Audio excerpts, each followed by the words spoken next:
Hey, this is Mike Mills from Buffalo Outdoor Center in Ponca, Arkansas. We're down at the Ponca Low Water Bridge on the Buffalo River to learn about airspace.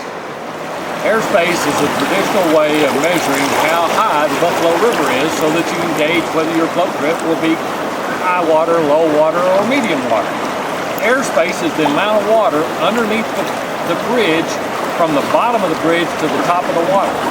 So we take a ruler, we come to the exact same spot every time, which is the middle of this section of the bridge on the downstream side. We rule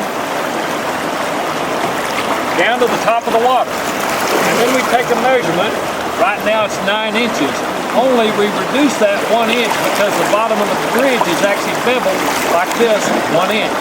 So the reading right now would be 8 inches airspace. That's great canoeing. Look at the water, it's nice and green. It's a beautiful day to go canoeing.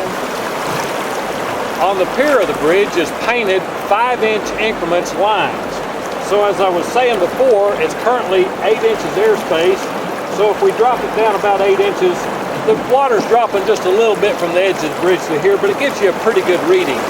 The yellow part means caution because the river's kind of high, but as you can see, we're just about to get into the green, which is great canoeing.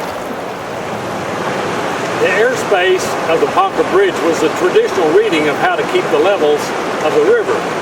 Until 1983, this bridge didn't exist, nor did the gauge. And in fact, the gauge didn't really work for many years until just recently the USGS has put in a gauge that actually is finally a gauge that we can use from the river bottom up. Right now the reading is about 4.1. So that means good floating water starts at about 4.0 down to about 3.0. On the bridge, it's from about 10 inches airspace to about 15 or 20 inches airspace. The old traditional bridge reading was started back in the 1960s. That's because it was the only way to gauge how high the water was.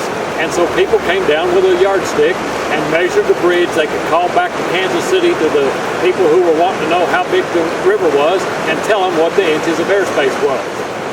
If you've seen the Buffalo River Flows DVD, you watched Harold Hedges and Chief Justice O'Donnell come underneath the Ponca Bridge.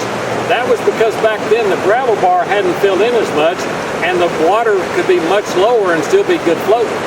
Almost 40 inches under the bridge. Today that would be impossible because it's not even floatable at that level. Once again, right now 10 inches to about 25 inches under is great canoeing.